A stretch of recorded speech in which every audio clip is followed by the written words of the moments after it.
Moat on the volley, and the corner. What a start for West Bromwich Albion. Unbelievable! West Bromwich Albion have ruined his big day. And again, and it's Adam Wingy who gets the final touch, and West Bromwich Albion now have a 2-goal cushion. The Baggies Podcast, giving you the latest news, views and opinions on all things Albion. Hello and welcome back to the Baggies Podcast, where of course we're giving you all the latest news, views and opinions on all things Albion. We're back again today for our 77th instalment of the show.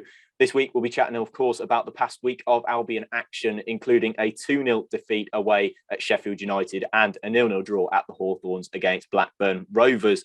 But before we get started on the podcast, make sure you subscribe on your podcast platform and leave us a nice rating or review if you're new around here and you haven't listened to us already. But today I'm joined by a very special guest. It's Steve Madeley, West Bromwich Albion correspondent for The Athletic. Steve, how are you, mate? Welcome to the show. I'm okay, mate. Yeah, good to be here.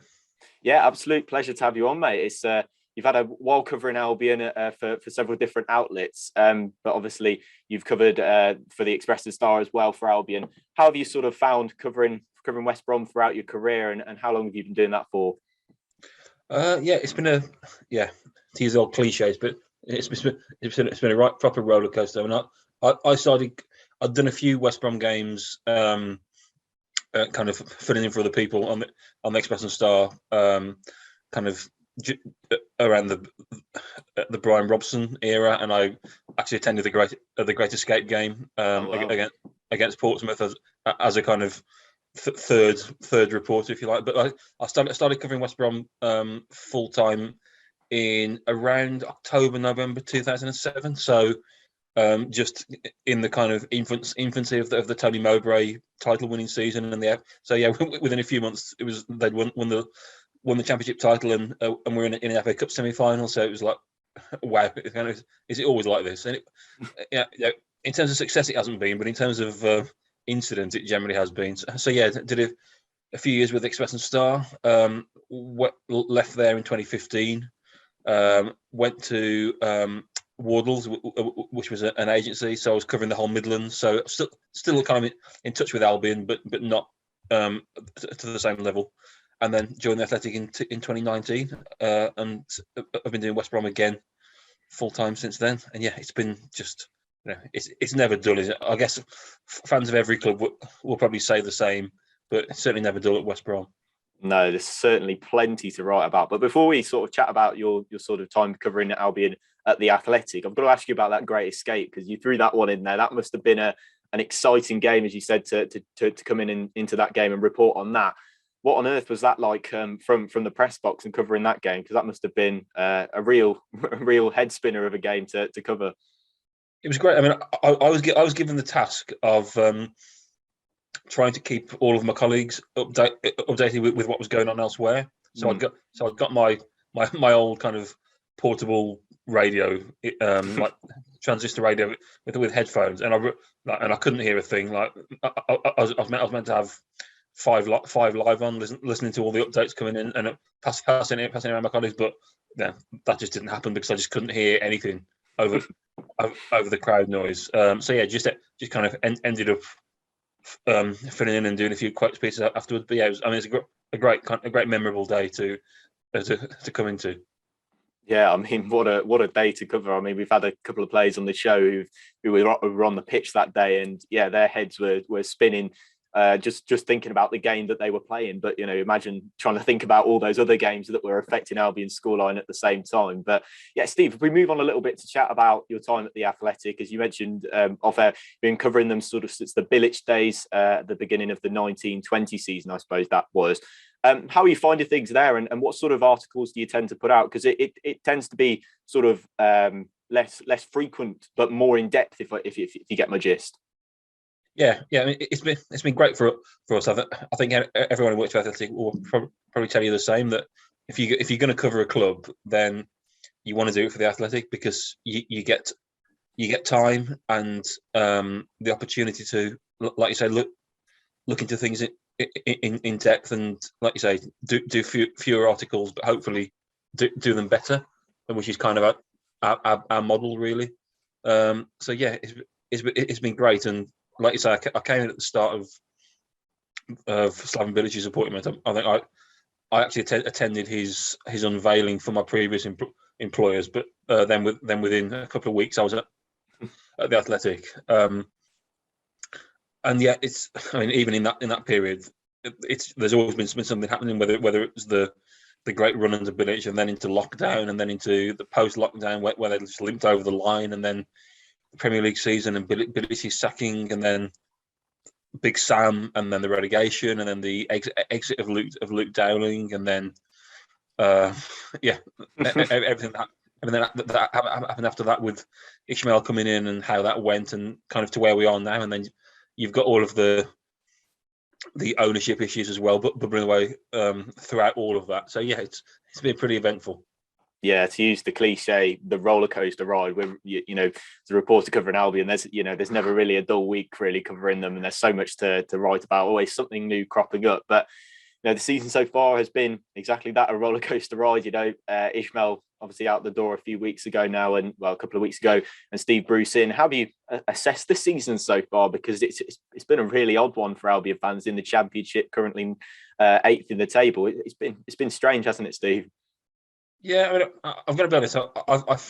I found it from a watching point of view. I've found it fairly grim, and I think a lot of fans would say the same. I've got to be honest. I had reservations from the start about Valérien Ismaël's appointment.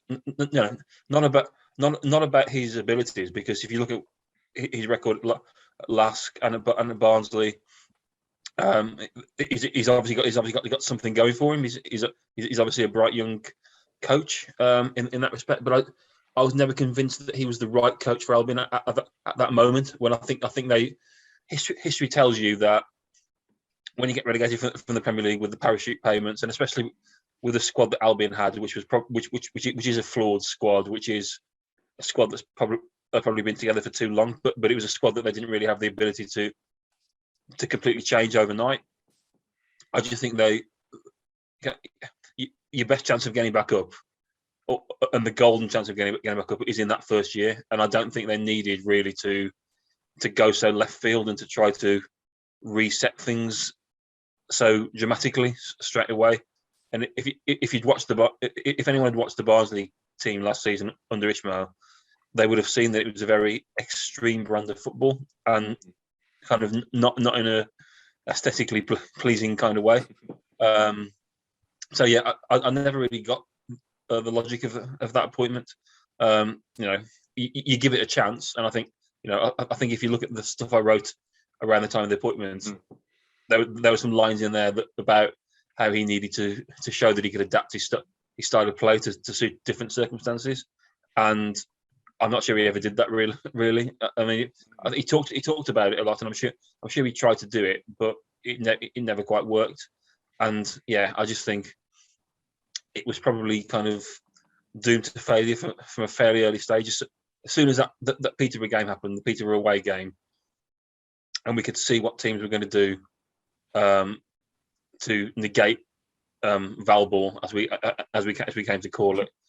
I think he needed to find another way of playing, or a variation of the way of playing within probably half a dozen games from that point on. And yet, there was a little bit of tinkering, and they did have some games where they tried to keep the ball better, and they did keep the ball better. I can think of 2 or 3 games where it worked better, but generally it never looked like he was going to find the solution quickly enough to arrest this slide.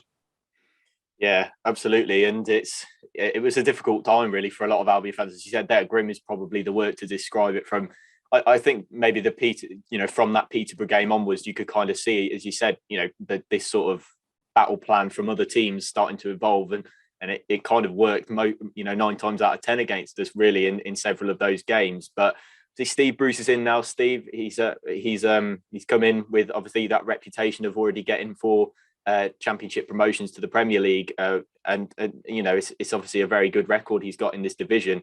What did you make of his appointment and coming in and sort of how he's done so far, I suppose? I think my reaction to it was probably the same as a lot of Albion fans, that, and I think Steve Bruce himself would probably accept that at this stage in his career, after having so many jobs, he's probably not an appointment that makes fans go wow. But at the same time, unlike the Ishmael appointment, I could really see the logic of the Bruce appointment. They had 17 games left in the season. They didn't really have time for someone to come in and adapt to the Championship and find their feet. They needed someone who'd been there and done it. And I mean, Steve Bruce has done that. He's won promotion from the Championship 4 times.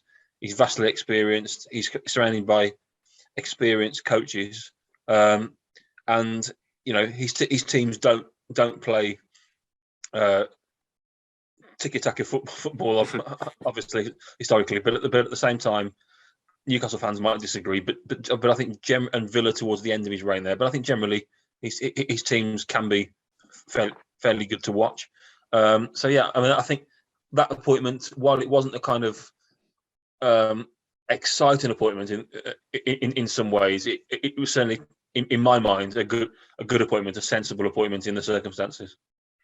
Yeah, absolutely. I personally, it wasn't the appointment that really, gets you off your seat and you go, oh my God, look at Steve Bruce, but it is that sort of safe and to steady appointment, I think is the word. And as you said, there's a lot of sense behind it. And, you hope that eventually, well, obviously these first 2 games haven't gone with the results that he'd want, but eventually he will get a tune out of everything. But his first game was Sheffield United away, ended up in a 2-0 defeat. It wasn't perhaps the result or start that Steve Bruce would have wanted at the place where his management career sort of began, really, at Bramall Lane. It was a disappointing, result, and there was a lot of positivity really going into it. And obviously that was kind of ended probably, I think, maybe 30 minutes into it after Jake Livermore got sent off. I think, it was sort of, oh God, here we go again sort of thing. It was an uphill battle really from that moment, from Jake Livermore's red card. What was your kind of assessment of the game and how that went in Steve Bruce's maiden Albion voyage, I suppose we'll call it? Yeah, it's really hard to judge, to make any firm conclusions from that game.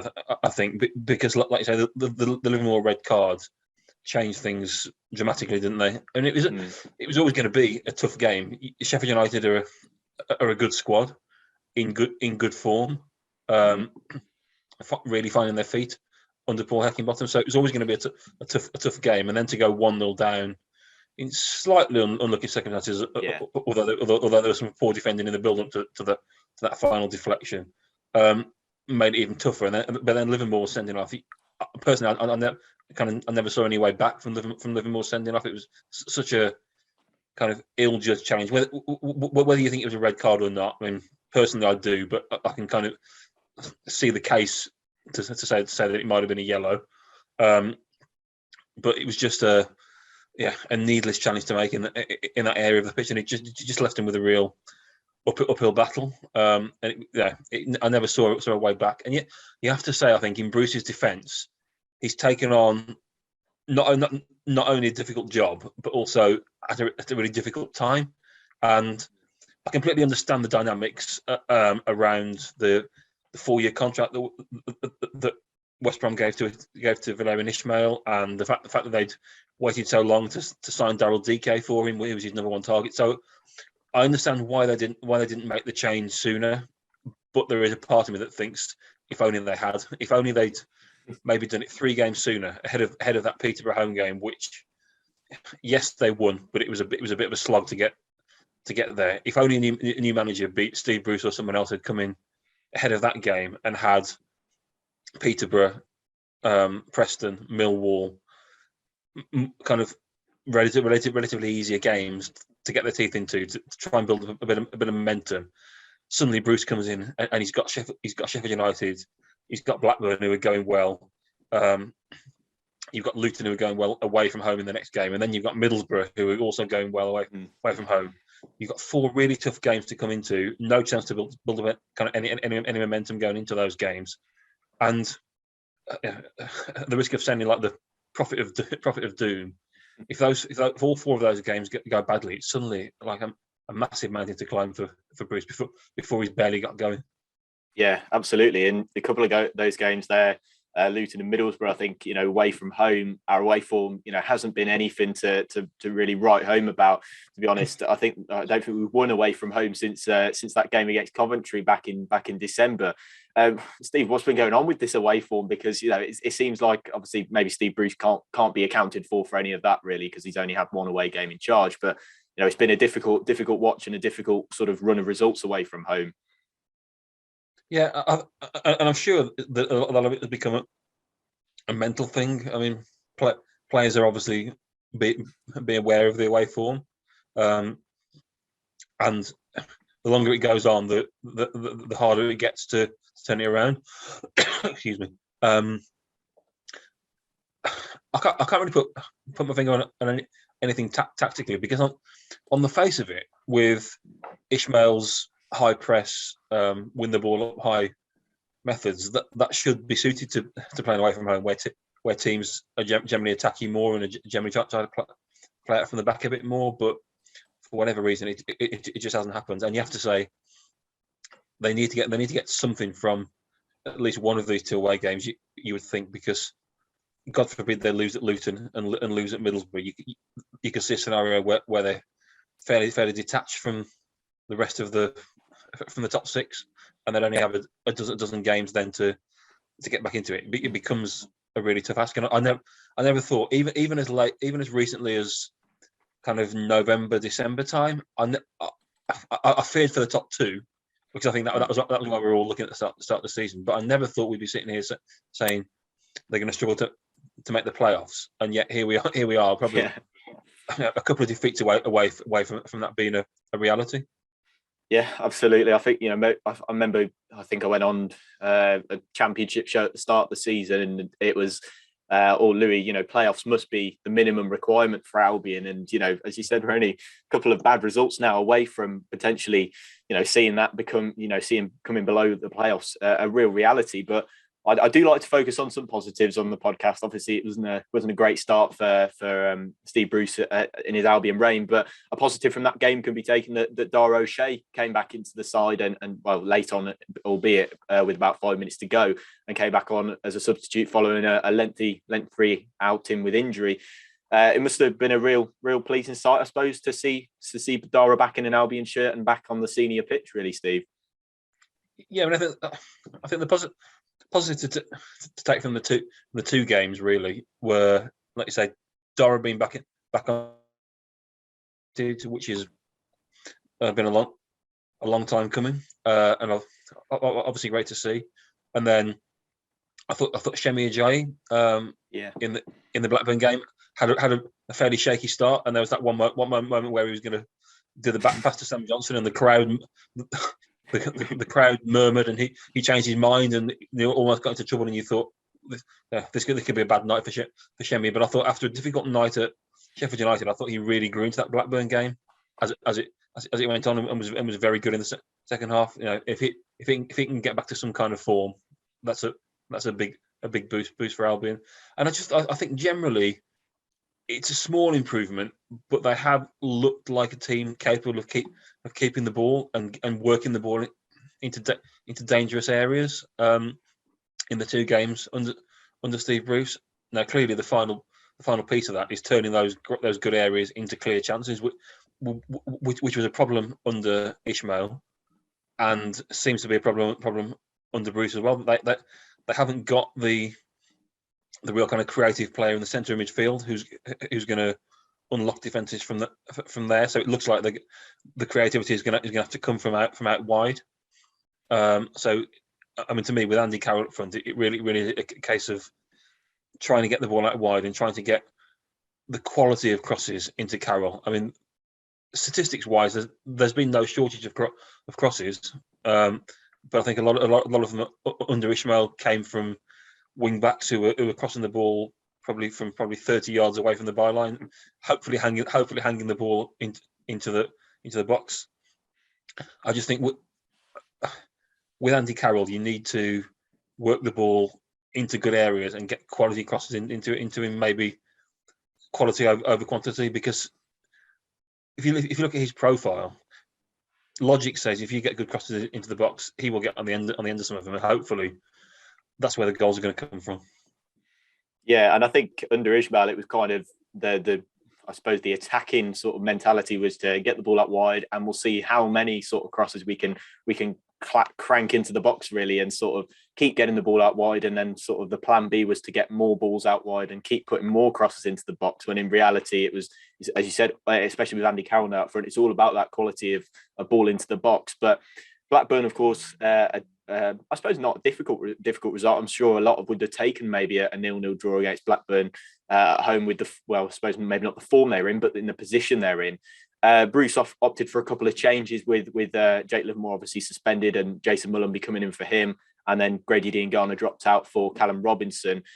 Some maybe would have liked to have seen Gardner Hickman and O'Shea. I saw several people saying that, making a case for that potential change. What did you make of sort of the lineup going into the Blackburn game? Yeah, I mean, personally, I would have liked to have seen Gardner Hickman start, but I think a lot of people wanted to see him start in the centre of midfield, which I can understand because he did well there against Coventry. Personally, I would have liked to have seen him start at wide on the right for the reasons we've just said. That if you're looking for your best crosses of the ball in the club, you'd probably say Gardner Hickman is up there in terms of being a natural wide man. That's where he's played most of his youth football, is either as a winger or as a wing back, and crossing is one of his things. So I would like to have seen him start out wide, which would have meant Robinson not starting, I guess. And I can see the case for Robinson starting as well, because certainly in his time in the Championship previously, he has scored goals, and you're looking for goals. So on the face of it, you want as many goal scorers on the pitch as you can get. So you've got Carroll, who hasn't done it so much in recent years, but can score goals in the Championship. You've got Carlin Grant, who's scored goals this season and before in the Championship. You've got Callum Robinson, who can score goals. But I personally would like to have seen Gardner Hickman start wide on the right to try to get that supply line to Carroll better. And I think, as Bruce himself acknowledged after the game, I think we've seen pardon me. We've seen two games now with 4-3-3, and it's worked well to a point. Albion have looked better in terms of keeping the ball and getting into dangerous areas. But I think now there's a clear case now for getting someone closer to Andy Carroll, because he wins so much in the air and he gets so many knockdowns and flick-ons. I just think Albion now needs someone, whether it's Grant to use it, just to use that raw pace and finishing, or whether it's Robinson, who's a cleverer player with a ball at his feet, who can maybe feed off Carroll and feed Carroll. I think they need to find a way of getting a second striker up front alongside Carroll now. Whether that means going to some kind of variation of 4-4-2, so a 4-2-3-1 or something like that, or whether you even go back to your three at the back, and you can then have your two wing backs, three in midfield, if you want to keep that solidity there, and you've still got scope then to have two up front. I think Carroll's got many strengths, but at his age, mobility probably isn't one of them. He's not going to kind of get about the pitch. I think you want Carroll almost playing within the width of the posts, winning those flick-ons, getting on the end of things. And I just think Albion needs someone around him to pick up the pieces, really. Yeah, definitely. I think I was reading some articles and some quotes from Bruce, and he seemed to, as you said there, acknowledge that maybe the 4-3-3 maybe might not be the best route for him. Do you think the performance last night, and maybe seeing Andy Carroll kind of not get the service and the right sort of balls into him that he wants? He found himself running the channels a few times last night, which I think is, as you said, is as you alluded to there, is the last thing you really want Andy Carroll to be doing at his age and with his sort of pace wearing thin, really.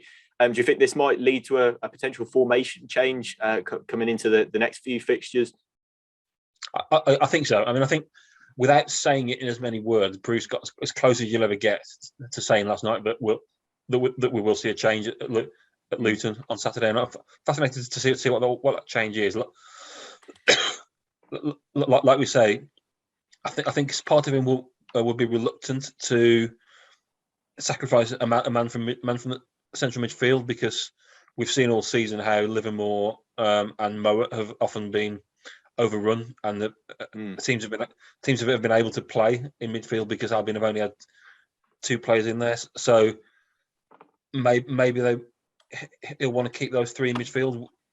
But if you're going to do that and get 2 up front, then you've got to sacrifice your wingers, haven't you, and go for 3 at the back and wing backs, which I guess might affect the quality of the crossings. So there's no perfect solution, but I think from my reading of what Bruce said last night was that we will see something different at Luton on Saturday. What that is kind of remains to be seen, really. Yeah, I think most Albion fans will be fingers crossed for not a 3-4-3. I think they may have seen that for plenty of times this season, but obviously it's going to be interesting to see what he puts out. It could be it could be going back to a 3 at the back with somebody up front with Carroll, which might be nice to see. But then again, maybe it's going back to the old-fashioned and tried and tested for Steve Bruce 4-4-2. So yeah, we'll see. We'll see what. I don't even think. I'm not saying I'd go back to a 3-4-3 because I wouldn't, but I don't think 3. I think people including me, probably get obsessed with formations. I don't think the 3-4-3 was kind of inherently the problem with this man. I think it was the way they played within it, which was very inflexible and very direct, and didn't suit the squad that he got. But it was also the fact that it never changed, did it? So there were times when you could start a game with a 3-4-3, but if it's not working with 20 minutes to go, I think most coaches at that time would change something just to give the opposition something different to ponder, and that never happened under Ishmael. So I don't think 3-4-3 should suddenly become a toxic formation for Albion, because there'll be times when you could play 3-4-3 differently to how Ishmael played it, and it could work perfectly well. Yeah, that's it. I think it's not an evil formation. I think that's probably the thing to take from it. It can be fluid. It just really wasn't under Ishmael, and I think, yeah, well, we'll see what Bruce puts out, but it could well be that. But I think the arrows are pointed to maybe giving Carroll some support and helping him out up there. I suppose we had a couple of chances in the game. I think a late one cleared off, well, sort of off the line, but sort of from the goal mouth. From an Adam Reach header is one that springs to mind. Grant had one at the back post earlier in the first half. I think by all means it probably wasn't a game that either side really massively dominated and massively had dozens and dozens of chances to win the game. How did you kind of assess the game, really, Steve? Yeah, I thought the first 15 minutes Albion were poor. I thought they looked like a team who were low on confidence. But then something clicked after those 15 minutes, and I thought Albion were the better side then for most of the first half. I think Tony Mowbray himself said after the game that Blackburn almost forgot to play for much of the first half. And I think Albion took advantage of that. But Blackburn didn't look the most secure at the back. I think Albion kind of had a fair bit of joy in terms of playing through them up to a certain point. I thought second half was more even. I thought Blackburn were better in the second half, but I thought Albion continued to play fairly well again up to a point in the second half. And the Reach chance was the big one. Reach didn't do anything wrong, did he? It was a difficult kind of stupid header. He was off balance at the time. He got it on target, and it was just a great clearance off the line from the Blackburn defender. And it's just that those are the kind of moments you think if only that had gone in, the ground would have erupted. Albion would probably have gone on to win, and the feeling coming away from the game is totally different, isn't it? And you go into Luton with a real shot of confidence, but as it was, the clearance came, and you suddenly go into Luton feeling even more tense and even more thinking, well, we've got to win one of these 2 away games, and they're both tough games on the face of it. Yeah, you just hope that we could kind of nick it at the end there. See that header, Reach probably did as much as he said as he could. He tried to just loop it back and sort of plant it towards the goal and get it in that zone. But yeah, it was a great clearance. I'm not sure who exactly did it, but it was quite an acrobatic clearance where I was sat. But yeah, it's one of those. If it goes in, as you said, we go to Luton. We're happy as Larry. We've nicked 3 points off one of the better sides in the Championship, but now it's looking like a real must win. And Yeah, I suppose we'll move on to Luton. It's a big game again. It's another away clash. Luton 10th in the league now, but obviously we've been pushed up to I think 8th with that point at the Hawthorns. How can you see this one going, Steve? Because Luton, for all their credit, aren't the most talented side, but they're certainly a very, very organised unit at the moment. Yeah, it's going to be a tough one, isn't it? I mean, like you say, Luton have fallen away a little bit from the high point of it earlier in the season, but they're still an effective side at home. And Albion's away record, understandably, Albion aren't going to be going into any away games with any confidence at the moment, are they? Because of the way results have been, especially on the road. So I'm not expecting a kind of a feast of football if I'm honest. But I think it comes down now to Albion just need to get a win from somewhere. Okay, they won the Peterborough home game, but it wasn't. It sounds daft because they won it 3-0 and deserved to win it 3-0, but it wasn't. It wasn't the kind of win that kind of generates a massive amount of confidence. Whereas it feels like an away win 3 games into Bruce's reign probably would do that.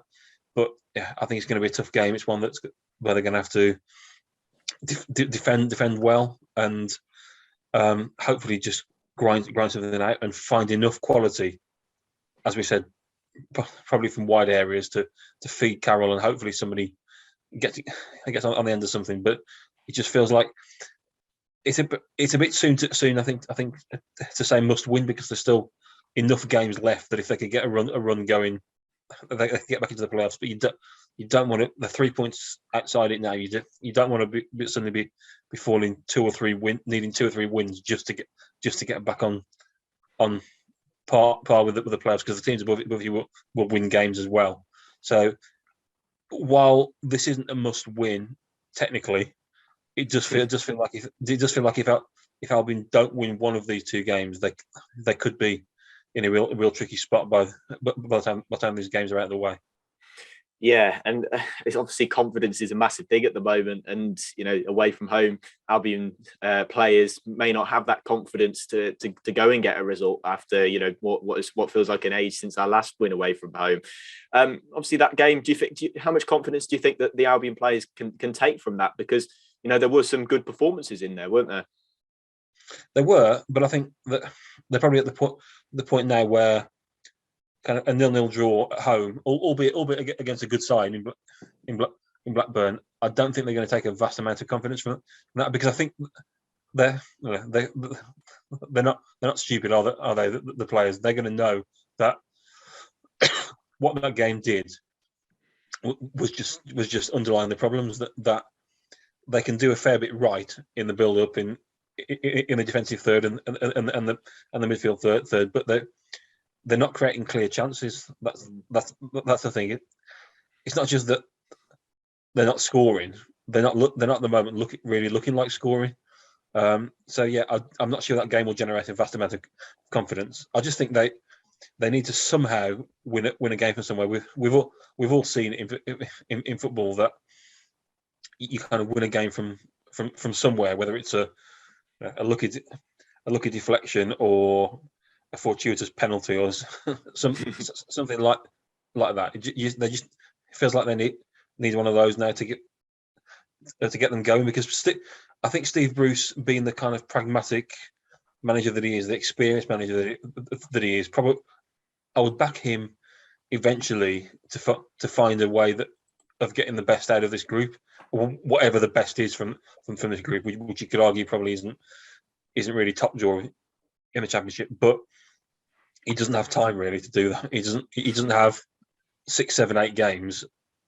They've got to start winning games in the next 3 or 4 really, to give themselves a decent shot at fighting back into those playoff places.